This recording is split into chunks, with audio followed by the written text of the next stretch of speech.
name is Macy Darnell. I'm in Leading Ladies and I'm reading chapter 14. How about we work together, said Akemi when she sat down at Kyle's table. Kyle couldn't take his eyes off of Sierra Russell. She had drifted up about 25 feet and was leaning against the railings of her floating platform, completely lost in a new book. Hello, Earth to Kyle? Do you want somebody else to get first dibs on the Electronic Learning Center? No. Then focus. Okay, so how do we use our wits in the library to find dessert? Akemi nodded toward Miguel, whose fingers were dancing across the screen of his desktop's tablet computer. I think he's doing a search in the card catalog, whispered Akemi. Why? It's hard. It's how you find stuff in a library, Kyle. I know that, but we're not looking for books about dessert. We need to find actual food. Andrew Peckelman stood up from his desk and sprinted up a wrought iron spiral staircase leading to the second floor. 2 seconds later, Charles Chiltington was sprinting up the staircase behind him. All the other players soon followed. Everybody was headed to the second floor in the Dewey Decimal rooms. Miguel finally popped up from his desk and made a mad dash for the nearest staircase. It's got to be up in the 600s, you guys, he called out to Kyle and Akemi. Thanks, said Kyle, but he still didn't budge from his seat. I guess the 600s is the Dewey Decimal category where you find books about desserts, said Akemi. Maybe we should... Wait a second, said Kyle. Kyle, in case you haven't noticed, you, me, and glider girl Sierra are the only ones still on this floor. And Sierra isn't really on the floor because she's floating. Hang on, Akemi, I have an idea. Kyle pulled out his floor plan.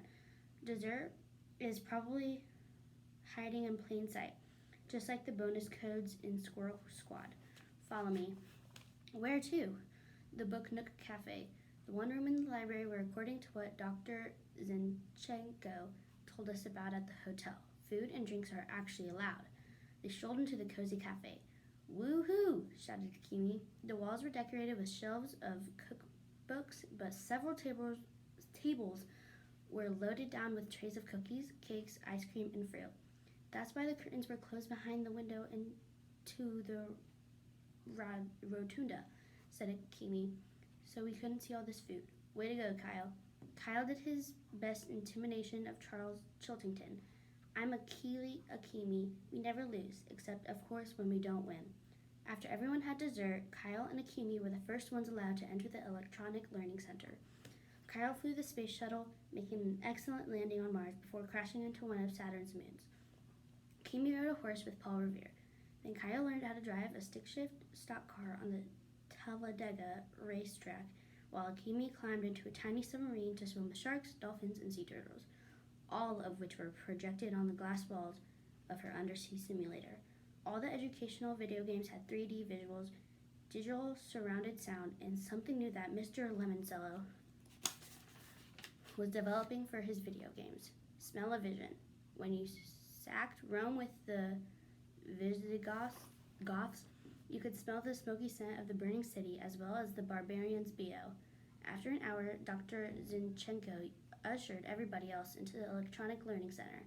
They'd been watching George Washington debate George W. Bush. Both were audio animatronic dummies in the town square at the center of the 900s room. At 10 p.m., they all tromped into the IMAX theater, also on the 3rd floor, to see a jukebox concert. 3D images of the world's best musicians, living and dead, performed their hits live. The best part was Mozart jamming with Metallica. Finally, around 3 in the morning, Clarence and his twin brother Clement came to escort the kids to their sleeping quarters. The boys would roll out of their sleeping bags in the children's room, just off the rotunda. The girls would be upstairs on the 3rd floor in the boardroom. Charles Chiltington would be luxuriating all alone in Mr. Lemoncello's private suite. Exhausted from the excitement of the day and crashing after eating way too much sugar, Kyle slept like a baby. He only woke up because he heard music, loud, blaring music. The theme song from that boxing movie, Rocky, his brother Mike's favorite. What was that? He mumbled, crawling out of his sleeping bag. Kyle glanced at his watch. It was 11 a.m. He figured the library lock-in was officially over, and this was the group's wake-up call. The music kept blaring. This is how they wake up astronauts, groaned Miguel. Turn it off, moaned Andrew Peckelman. Kyle slipped on his jeans and sneakers and staggered out into the giant reading room. Dr. Zinchenko? His voice echoed off the dome. No answer. Clarence? Clement? Nothing. The rocky music got louder. Akemi leaned in from the third floor balcony. What's going on down there?